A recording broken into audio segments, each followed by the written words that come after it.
윤석열 대통령 1년 동안의 헌거 한번 보세요.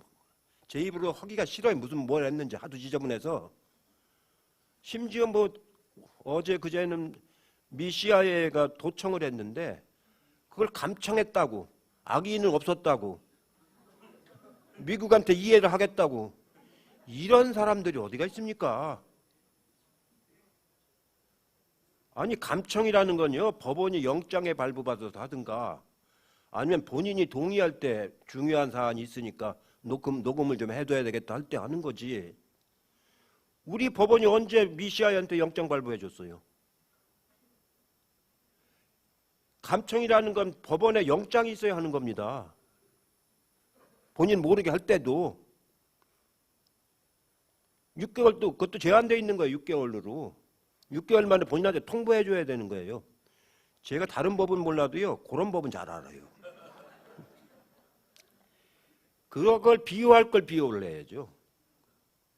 항의할 걸 항의할 줄 알아야 의로운 동맹이지. 아니, 몰래 도청한 님들을 변호하는 그걸 동맹이라고 감싸갖고 되겠어요? 뭐든지 한미동맹에 갖다 붙여요. 그게 전형적인 말하자면 분단시대의 논리를 갖다가 안보 논리로 악용하는 겁니다. 그게. 뭐 그런 것부터 시작해서 방음이라는 건요. 제가 청와대 질 때 그 예산 심사를 해봤는데요. 굉장히 돈이 많이 들어갔습니다. 청와대 그 본관은. 옆에 영빈관이 있고 본관이 있는데 본관은 방탄, 방음, 방진을 했어요. 방탄이라는 건 폭격에 대비해서 하는 거고요. 방음은 이제 소리를 녹음 못하게 하는 거고요. 방진이라는 건 뭐냐면 제가 여기서 강연을 하잖아요. 공기가 흔들립니다. 이렇게 말을 하면은 이 파동이 생겨가지고 그 진동이 생기는 거죠. 그걸 밖에서 따요. 그 진동을. 그래가지고 음성으로 풀어요. 그걸. 그런 기술을 가지고 있습니다. 그래서 그걸 방지하기 위해서 벽과 벽 사이에다 그걸 방지하는 큰 필터를 껴야 되는 거예요. 그래서 공사비가 굉장히 많이 들어가서 그때 영빈관은 안 했어요. 공사비 때문에. 다 하고 싶어 했는데 본관만 하자. 이렇게 공사비가 많이 들어가면 안 된다.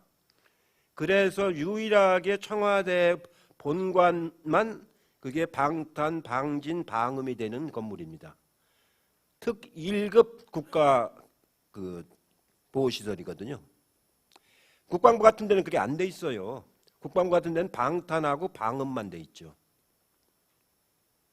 예. 근데 그걸 그래서 광화문으로 그때 옮길까 말까를 굉장히 걱정할 적에도 제가 반대했던 게 그 시설 때문에 정부 종합청사에 가서는 안 된다.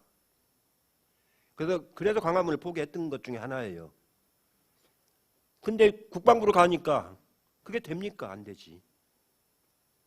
그래서 전문가들이 나와서 얘기하는 거 들어보니까 그때보다 훨씬 더 이 기술이 더 발달됐잖아요. 요새는 이걸로 다 하는 세상이에요. 옛날 저희들이 학교 다니고 뭐 할 때는 화염병 들고 하고 돌멩이 들고 하고 막 그랬는데 지금은 이걸로 모든 걸 다 하는 세상이 됐습니다. 이런 시대가 됐기 때문에 그렇게 함부로 노출되는 건 아닌 거거든요. 그래서 가져오지 이렇게 터졌는데 터지면 수습이라도 잘해야죠. 준엄하게 미국한테 동맹은 동맹이고 도청은 안 된다.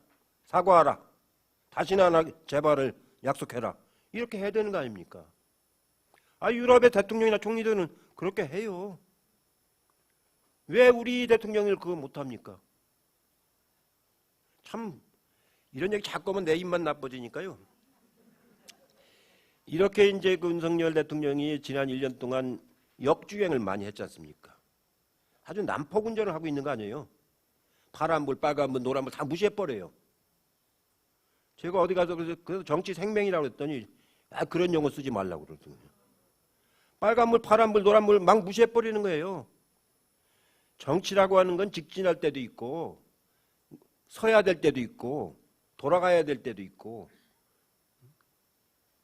비보 좌전할 때도 있고 다 다른 거예요. 경우에 따라서.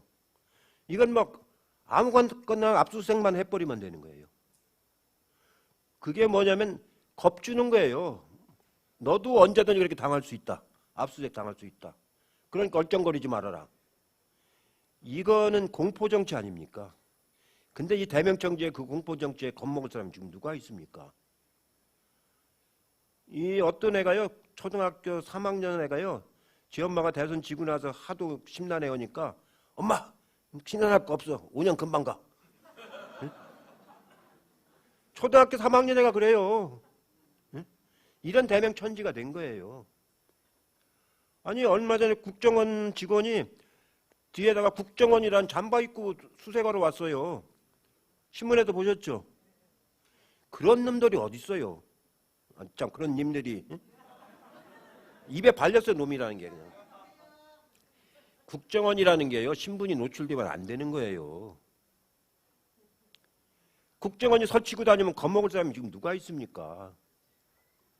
옛날 얘기예요. 그건 80년대 얘기예요. 80년대 얘기.